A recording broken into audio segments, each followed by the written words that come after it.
This is episode 69.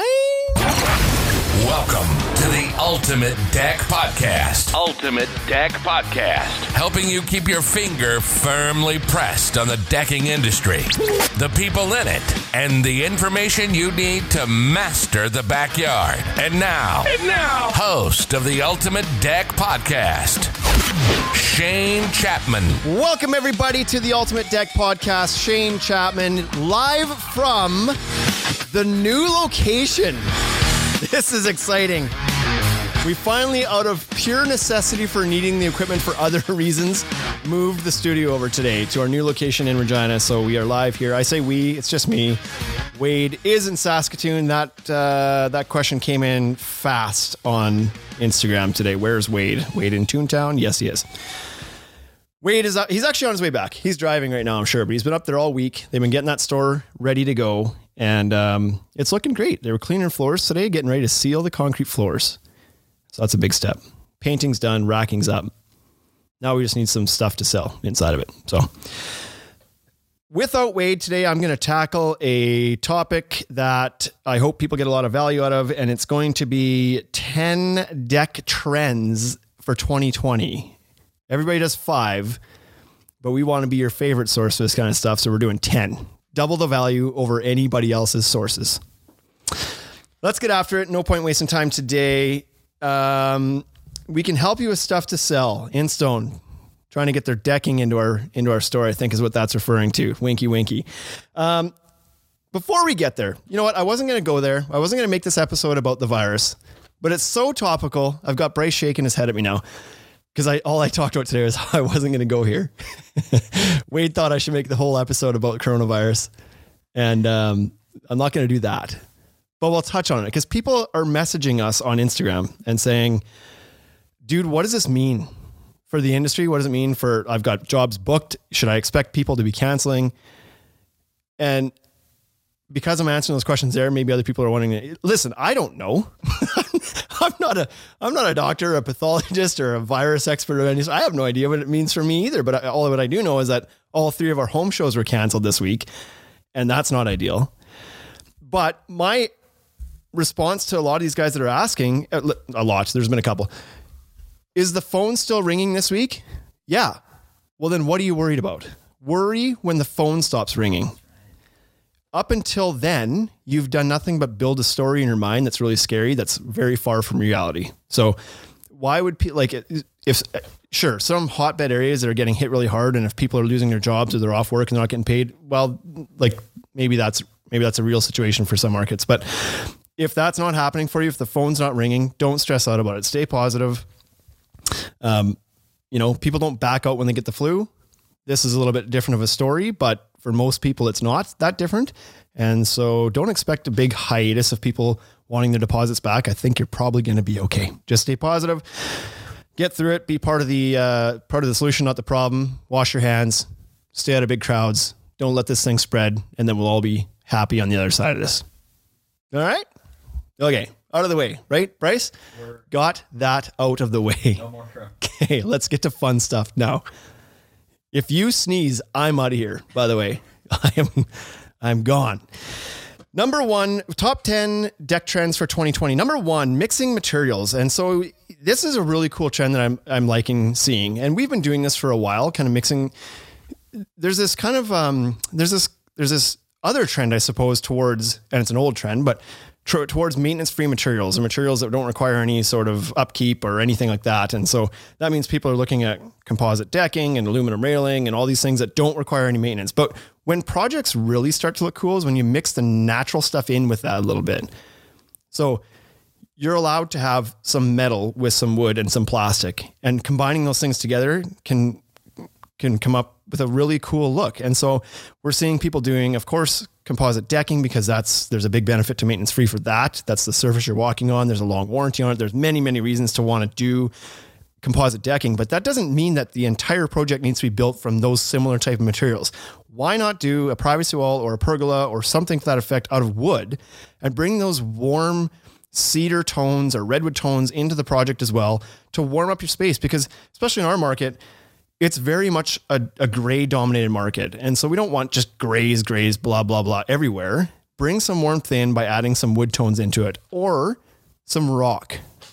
Those kinds of things can add some life into the project. So mixing materials, I think, is a trend that I would like to see continue because it just results in projects that have a little bit more wow factor. There's just more dynamic to them, a little bit more depth to mix those materials. So what do you guys think on Instagram? There's 6 whole people. People have been coming and going, but at the moment here, there's a few people in here. What do you think? Do you like when people mix the materials? Do you like seeing some kind of wood accents inside of a composite deck, composite deck? What do you like to see? Some stone, that kind of thing. Stone columns on railing always look really good too. Adding some wood in there, a wood top rail with some cable rail or something is a good look. Anyway, mixing materials just results in a more dynamic and some more depth in the project. And I think it looks great. I think it's a trend that I hope to see continue. Number 2 is lighting. This one's no surprise. Lighting has become a trendy thing over the last few years. And so it's not new for 2020, but it's a very growing trend. People want to add accent lighting into their decks for the same reason the mixing of materials is cool. Adding lighting is even more cool. And if you're going to be doing some of these mixed materials, some stone, some wood privacy wall, light those things up. We don't want to just see those things during the day. If you're out there at night, it's cool to put some uplighting on those things. It's very common for people to use lighting in the stairs. That is a foregone conclusion. Like a lot of people put lights in their stairs. So there is going to be a growing focus on adding lighting where you maybe wouldn't have thought of it before. So there may be, the common places where your stairs and your railing. Let's now put some uplighting to light some of the accents and the focal points of the deck that you've put some money and effort into as well. Keep those lit at night. Nothing looks cooler than some light shining from the ground up underneath something, whether it's a pergola or a canopy, and creating kind of that ambiance, that feel within that zone at nighttime as well. I'll tell you what, a cool deck in the day looks way cooler at night, and as a warmer vibe, if you got some lighting on it at night too, it becomes even a cooler space. So do that. Stone veneer for skirting, says Eric Thoreau. So yeah, that's a common one to kind of bring some of that natural product into the deck, is to use it for skirting. Great idea. Mixing is always good, says In Stone as well. Yeah, add some dynamic, right? Like when you paint your walls in your house, you don't then just build a mantle over the fireplace of boxed drywall and paint it. No, you add like a nice wood element to it and bring some warmth in, or you do the veneer around the fireplace in stone. Like, bring that same kind of style choices outside. Number 3 is under deck drainage. This is becoming a bigger trend because people are finally learning about it. These products have been out there for a long time. Contractors have been familiar with them, but a lot of homeowners weren't familiar with the products that would allow them to use the space underneath their deck. And so now that they're getting a little bit more exposure to this, and they're saying, holy smokes, I can actually, especially on a walkout, I can actually use that space during a rainstorm too. Like there's a thing I can do to close that top off and keep it dry underneath. Yeah, absolutely there is. Your deck can be a roof. It can catch the water and send it somewhere else, giving you got a 700 square foot deck, add a drainage system, and you've added another 700 square feet below it for a few bucks a foot. So great way to expand and open up the options under your deck. And other people will use it just for for storage. Sorry. So if maybe you've got a small yard, you don't have room for a storage shed or something, throwing up a low cost under deck drainage system on your deck can allow you a place to store your lawnmower, your yard furniture, your garden tools. All this types of stuff can get stored underneath your deck now, and you're not losing that square footage outside as well. So there's a variety of ways that you can kind of take advantage of that dry space by doing that. Number 4 is the industrial feel that people are starting to pull into these projects. I think is really cool. So this is being achieved. Probably the most common one that I would refer to as an industrial element would be cable rail. And so that cable rail, now that it's being accepted in more markets, passing code in more places it didn't used to be, it's becoming more of a thing that people want. And it is a very industrial look. Both the vertical cable rail and the horizontal is more of an industrial look. I think it looks sharp. Bringing all of that kind of gritty industrial feel to it just gives it a cool modern vibe. And so you can also achieve that. There's other railing products out there. InvisiRail, for example, is stainless steel posts, bare stainless steel, or anodized aluminum, or brushed aluminum look. All of these things are very, very cool, but industrial And that kind of look and feel is coming back. There's even some like Corten steel that intentionally rusts, that you can bring that kind of stuff into your deck as well. And it just gives it this gritty, but very cool modern look to bring those industrial elements into your deck as well. Regal Ideas pops in and says, like Crystal Rail. So a little bit industrial. I'm not sure, that very modern for sure. That one industrial, debatable, or titanium slate, their color. Yeah. That can give a bit of a industrial look to like a component style railing system as well. Exposed concrete, says InStone Products. Another very cool industrial look. The exposed concrete's a good mention for sure. Number 5 is multicolor decking. And I don't mean variegated decking. That's been out for years and years and years. What I mean here is people are getting more comfortable with mixing colors onto their project. So whether it's a picture frame, double picture frame, an inlay, changing up the color of their skirting, something to mix and match colors. And sometimes it's even ones that you traditionally wouldn't think would go together. They generally shy away from mixing like browns and grays, but it can really look sharp when you do that. It gives it this contrast and this unique look that can really make the deck pop. All of a sudden the flooring itself becomes a bit of a feature as well. So we're seeing this. I think Decorators has done something really cool with their Voyage line with their dark slate border color, which is kind of like a dark bluey gray, and they've designed it so it works quite well with the rest of the lineup. They've used that, like they're actually calling that a picture frame board. That's its intent. They don't even make it in the other sizes because they want it just to be used for picture frames essentially, but it'll work. It looks so good with their Costa board, which is kind of a yellowy brown. It can look good with their Mesa board, which is like a reddish brown. It looks good with their Tundra, which is a kind of an off gray, light gray color. Like it looks good with all of them. It's kind of unique in that it just kind of goes with their whole lineup. So that is a bit of a cool look for sure. But you can accomplish that with other brands as well. You know, you can see, sometimes you'll see, for example, maybe Trex Island Mist gets bordered with Spice Drum or Vintage Lantern. And it's like, well, I wouldn't have picked those two colors, but when you see that, it looks really sharp together. I'm going to jump to Instagram real quick. So we're getting some comments popping up here big time here. When you do a border, do you insert the border past the post? From Regal Ideas. When you do a border, do you insert the border past the post? I'm not sure I understand the question there, but I think you're wondering if the picture frame is going to be visible when it's kind of beyond the post of the railing, or if the railing's hiding it too much. You're going to have to explain that one a little bit more to me. I'm not entirely sure I understand the question there, but I'll answer it if I get some clarity on it. Mitcon Dex asks, is the dark slate part of the Voyage line? It is part of the Voyage line. So on the website, they don't put it under the Voyage category, but it's the same board. It's the same extrusion. It's got the extra slip resistance to it.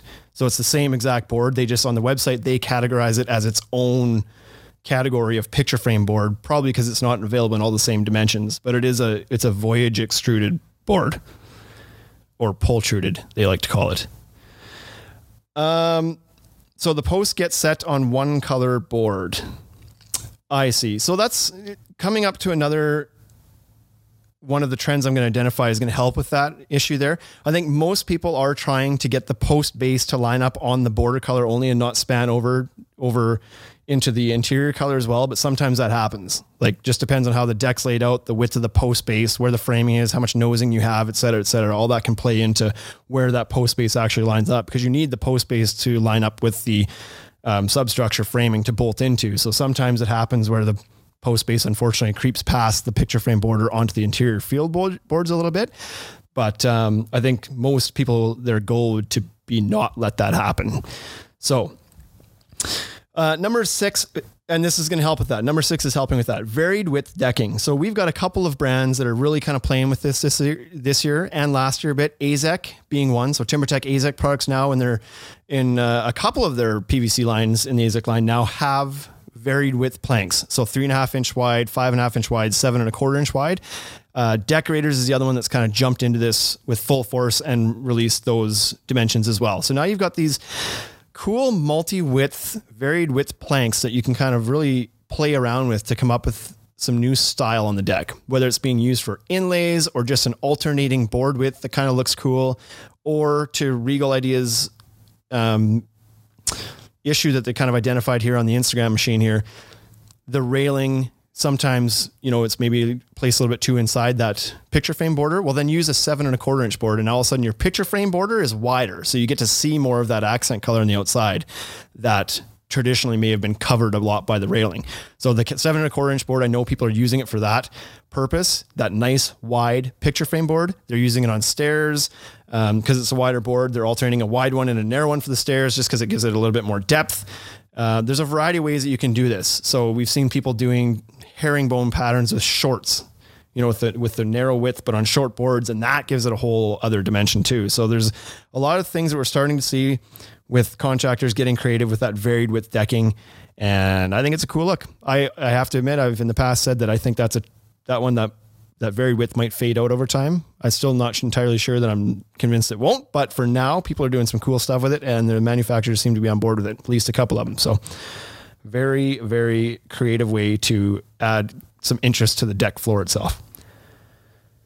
Number 7 is the privacy features. And so this one we're referring to, people want more and more to feel cozy on their decks. And so the problem we have in some of these city lots in a lot of cities across Canada, the US and beyond, is that there's not a lot of privacy in the backyard. I know in our market, it's very common for the ledger board or the basement of the house to be poured up about 3.5 feet above grade. And therefore where your door threshold is when you come out of the house, it's at about 4 feet.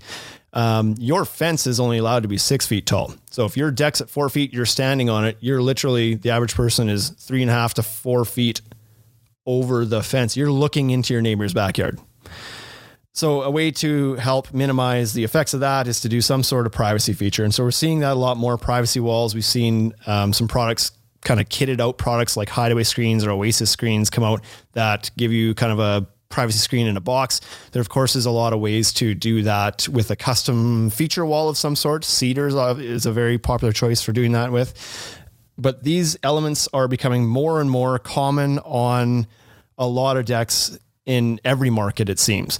Not only that, but you can start to add some privacy from above. So in bigger markets, you might have a rooftop deck or a second story house beside you. You might want privacy from above as well. There's a possibility you might be half a block away from a high mid-rise or high-rise building that you don't want people seeing into the backyard. So you can put a roof structure can play into privacy. So that wall can come up and then turn into a pergola roof with some slats and create some privacy there as well. So a lot of ways to kind of add that in, but that's something that seems to be a more common feature, and we're going to call that a trend. Lots of activity going on in the Instagram live feed here, so that's good to see. Hello to everybody that said hello and haven't had a chance to reply to you at hello. Number 8. I might get some pushback in this one, but I think linear lines on projects are starting to make a comeback. I know for the last number of years, there's been a lot of people wanting to get into curved decks. Curved decks are no longer a new thing. They've been out there for a long time. They're starting to almost mature in the market where everybody's now familiar with it. People are asking for it. People are doing it. And it's gotten to the point now where people are like, okay, well, that was cool. Like curved decks are neat, but I kind of want some clean lines. The houses are becoming more clean line again. So we're seeing kind of more of that flat roof style of home, very boxy straight lines. And so the decks are only complementing that now. So when you're looking, a good example of this is Premier Outdoor Living. Sean, his projects are almost always these clean linear lines and they look great. And he's also mixing materials, back to point number 1.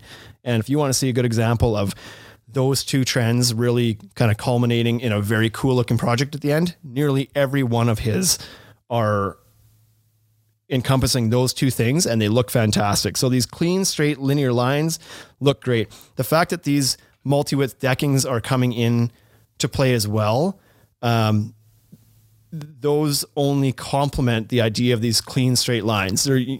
No longer do you have to make your decking change direction for it to look cool and add some interest to it. Now you can do it with multi-widths and keep your lines straight and clean, and it still adds a bit of an interesting look. Eric Thoreau in Instagram says, not in our market. I'm assuming you're referring to the clean lines, not as big in Quebec, it sounds like maybe. Number 9. Nope, I'm going to change this up. Number 9, I'm going to say is fire and ice. So the idea of adding these elements to your deck that add some movement and some life to the deck, both with like just adding into your senses a little bit more. So fire and water is what we're referring to here. So water features, you're getting the sound of the bubbling little waterfall that you have in there, or the little kind of spillover or whatever you might have. The movement adds some life to the deck. The fire bowls, natural gas fire pits and fire bowls are very, very popular now to put on your deck. So we've now found a way. You weren't allowed to have open fire pits on or near your deck. And people are saying like, I want that feeling. I want to be able to sit around the fire on my deck. I've put money on my deck. I don't want to be out in the middle of the yard. I want to be on the deck, close to the door, close to the beer, close to the barbecue. And so these natural gas fire pits are allowing you to do that. You can now sit on your deck, still have that campground feel around, with your friends and family over, and stay on your deck that you've put money into. The water feature thing too, maybe not quite as common yet. This is going to be boosted a little bit. Trex has now licensed some water and fire featured things that they're going to start selling now as well. And so having the biggest brand in the industry get into that space a little bit is going to help expose that to more people. And so now we might see people starting to put little fountains or spillovers or things on their deck and kind of add that fire and ice kind of feel on. I think it's cool. I think like that for sure is a bit of a luxury accessory item. You don't have to have a water feature on your deck, but it's pretty cool if you do. Eric's saying no curves around here yet. So Eric's market hasn't hit the major curves market. And to be fair, Eric, I'm not even saying that like that's become a mainstream thing whatsoever. Like 99% of decks that are built are still built with straight lines, but some of the higher end projects seem to be encompassing the curves more and more and more, that it's almost lost its luster a little bit. And so no longer is it like, wow, you can do that. It's like, now they say like, yeah, I know you can do that, but does it make sense to do that? Or it's like, well, that doesn't really match the style of my house because my house is super modern and clean line and flat roof and straight lines and everything. So I want that. Curves doesn't make sense to me.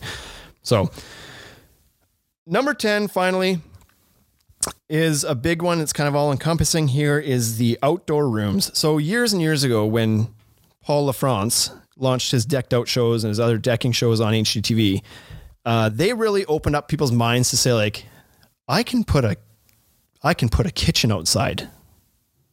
I never thought about doing that before, but they started to say like, listen, the barbecue doesn't need to be just tucked into the corner of the deck and kind of hidden. This can be a focal accent feature of the entire deck. Let's build a kitchen around it. Let's put some countertops in there. Let's put some cabinets in there. Let's put a structure over top to kind of define the space a little bit. And so that's been something that's growing over the last few years. And now I think what we're seeing is people are saying, I want all of my rooms that are in my house to also be available outside. So not only do we have the kitchen area now and the dining area, we're also seeing people starting to build living rooms outside. They've got a couch or a sectional with a TV outside and a roof structure over top. And then they've got their dining area, which is a table underneath a pergola, a little defined kind of zone there. And they've got their kitchen area. And then maybe they've also got that fire feature somewhere as well. So now instead of just being a deck, it's like this 4 to 5 to 6 zones of different usable spaces all on the same project.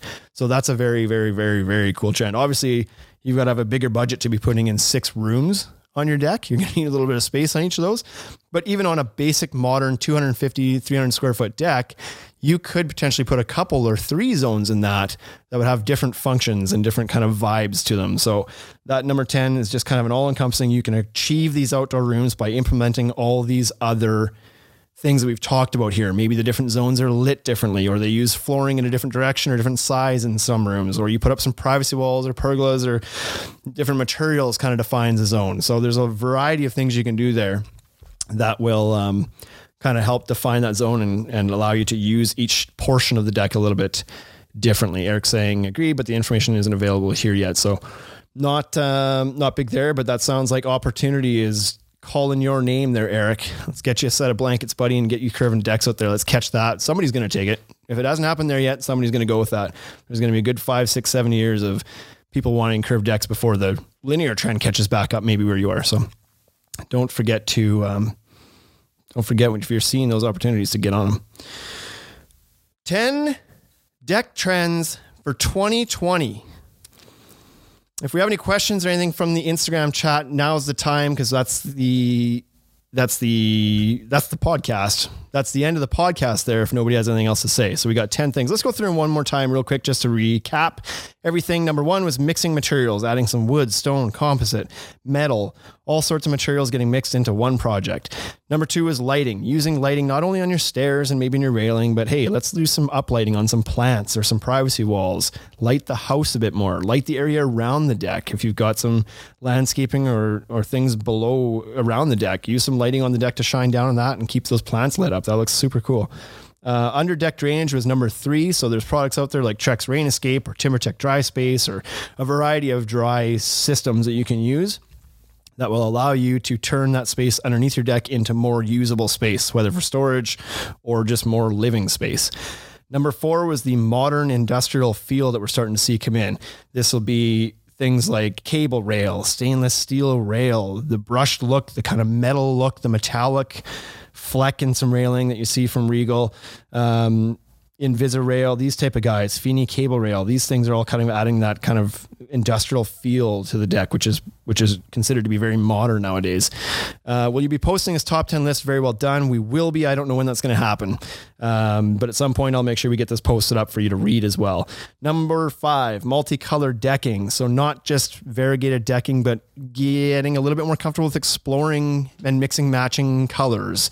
So inside the house, feature walls have been a thing for a long time. Your walls are all one color and you decide to paint this color, some sort of vibrant contrasting color, or wallpaper in some fashion to bring some contrast in. This is the same idea.